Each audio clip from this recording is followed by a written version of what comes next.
पूरे राजस्थान में गूंज रही है। तो उठाए दोनों हाथ और जयघोष करें, बोले भारत माता की, भारत माता की, वंदे वंदे। आज की इस बैठक में हमारे बीच में उपस्थित राजस्थान के यशस्वी मुख्यमंत्री और इस धरती के लाल, जिन्होंने 3 माह में राजस्थान में वो काम करके दिखाए जो सरकारें 30 साल में नहीं कर पाई, ऐसे माननीय भजनलाल शर्मा जी, यहाँ उपस्थित पार्टी के वरिष्ठ नेता और इस क्लस्टर के प्रभारी माननीय राजेंद्र सिंह जी राठौर साहब, राजस्थान सरकार में मंत्री जो जल संसाधन मंत्रालय में बहुत अच्छे से काम कर रहे हैं, ऐसे माननीय कन्हैयालाल चौधरी जी, राजस्थान सरकार में मंत्री माननीय जवाहर सिंह जी, यहाँ उपस्थित हमारे प्रदेश के महामंत्री जितेंद्र घोटवाल जी, माननीय हेमराज जी, भूपेंद्र सैनी जी, शैली जी, डीडी कुमावत जी, सोमकांत जी, और इस क्षेत्र से पार्टी के लोकप्रिय प्रत्याशी श्री राम स्वरूप जी, बहन रंजिता जी, हमारे सुखबीर जौनप्रिया जी, सभी माननीय पार्टी के क्या सबका से एक साथ नाम ले लूं, सभी पार्टी के सम्मानीय विधायकगण, पार्टी के अध्यक्षगण, लोकसभा के प्रभारी, सहप्रभारी और यहाँ तीनों लोकसभाओं को रिकॉर्ड मतों से जिताने वाले सभी मेरे देवतुल्य कार्यकर्ता बंधुओं, सबसे पहले तो मैं आप सबसे क्षमा चाहता हूं। मुख्यमंत्री जी और हम पिछले 3 दिनों से, अभी 3 लोकसभा और बाकी है, जयपुर शहर, जयपुर ग्रामीण और दौसा की, तो इन 3 दिनों में 25 लोकसभा में प्रमुख कार्यकर्ता, दायित्ववान कार्यकर्ताओं के साथ, कोर टीम के साथ बैठक करने का इन 3 दिनों में काम हुआ है।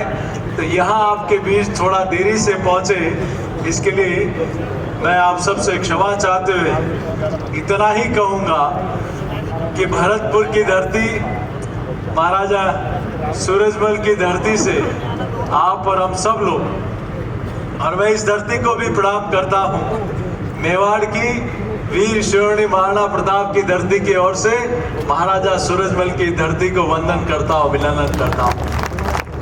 और आप और हम सब लोग इस लक्ष्य के साथ यहाँ बैठे, इस ध्येय के साथ बैठे हैं।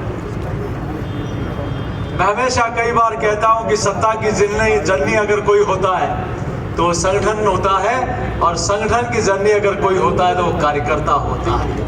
और यहाँ बैठे तमाम लोग, जनसंघ से लेकर, जब मुझे ध्यान है कि यहाँ जब मैं पहले आदरणीय अमित शाह जी आए थे तब भी इस बात का जिक्र किया था कि ये धरती भी सौभाग्यशाली है, और जहाँ से मैं आता हूँ वहाँ की धरती ने भी, यहाँ विधानसभा में तो चित्तौड़ में लोकसभा में 1952 में भी जनसंघ का दिया जलाया था। ये वो धरती है जब पूरे देश भर में गिनी चुनी जगह पे, और उस समय भी लोग कहते थे, कांग्रेस के लोग, इन दियों में तेल नहीं, देश चलाना खेल नहीं। जब नरेंद्र मोदी जी के हाथों पूर्ण बहुमत की सरकार आई तो अब पूरी दुनिया सलाम कर रही है कि भारत ने इन 10 वर्षों में पूरी दुनिया में मां भारती का वैभव बढ़ाने का काम किया है। इसलिए आप और हम सब लोग इस बात के लिए निश्चित रूप से इस लक्ष्य के साथ बैठे हैं। अभी जब हम लोग पिछले क्लस्टर की बैठक से हम लोग निकले थे तो मीडिया के मित्र मिलके कोटा कह रहे थे कि क्या तैयारी है।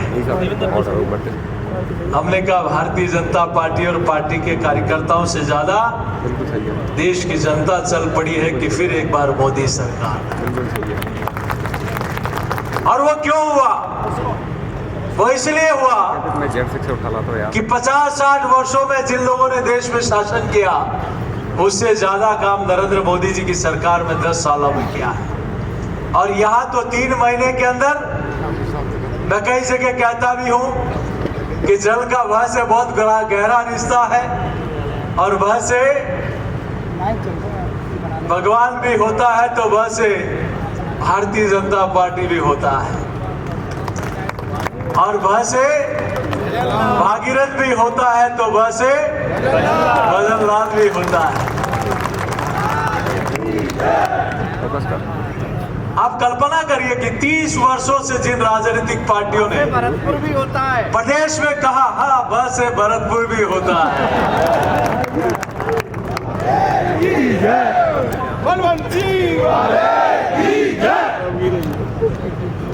मैं मीडिया के मित्रों से कहना चाहता हूं जिन लोगों ने 30 सालों से हम ERCP लाएंगे, हम यमुना जल समझौता करेंगे, हम देवास योजना लाएंगे, आखिर क्या कारण है कितने वर्षों तक नहीं हो पाया? वो सिर्फ चुनावी वादे और चुनावी नारे थे। जब एक किसान का बेटा उस पद पर बैठा हो,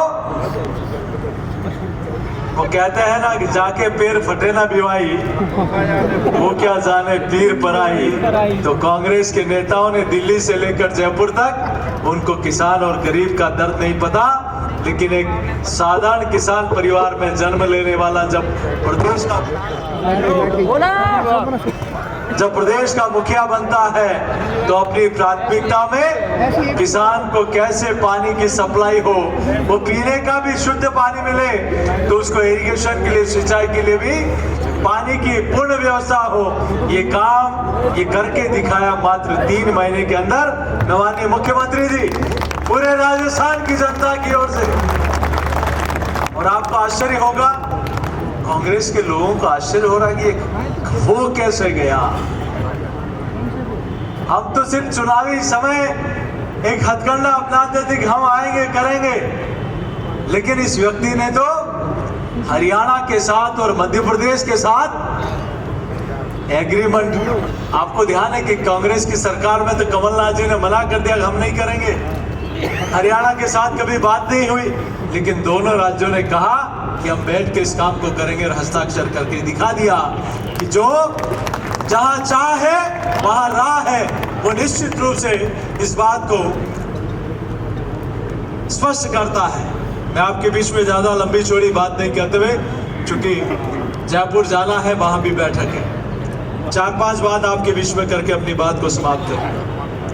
हमारे प्रत्याशी की घोषणा हो गई, हमारा प्रत्याशी का प्रवास शुरू हो गया, लेकिन आप बैठे सभी कार्यकर्ताओं से, पदाधिकारियों से, जनप्रतिनिधियों से मेरा आग्रह है कि हम लोग भी प्रत्याशी बनकर, नरेंद्र मोदी जी बनकर हर घर पर, हर डाणी में, हर बूथ पर जाना है।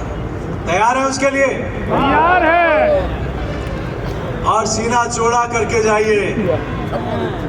50-60 सालों में कांग्रेस से जो नहीं कर पाए वो मोदी जी ने 10 सालों में किया है।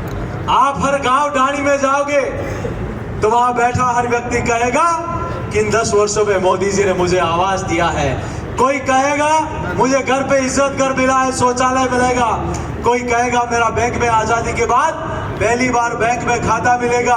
कोई कहेगा मुझे आयुष्मान कार्ड 5 लाख रुपए तक का मुफ्त में इलाज का कार्ड मिला है। कोई कहेगा मुझे 5 किलो मुफ्त में अन्न धन योजना में अनाज मोदी जी भेजते हैं। कोई कहेगा मुझे फ्री में वैक्सीन लगा है। कोई कहेगा मेरे गांव में सड़क बनी है। कोई कहेगा मेरे गांव में डाणी में पीने का शुद्ध पानी आएगा। कोई कहेगा कि कश्मीर में धारा 370 हटी है, इसलिए मैं मोदी जी को वोट दूंगा। कोई कहेगा अयोध्या में दिव्य और भव्य रामलला का मंदिर बना है, इसलिए मैं भाजपा को वोट दूंगा। कोई कहेगा कि यहाँ रेलवे हो या हाईवे हो, एक नहीं अनेक सौगातें जिस व्यक्ति ने 10 वर्ष में दी है, आप जाएंगे तो दरवाजा उनका स्वागत के लिए आपके लिए खुला होगा।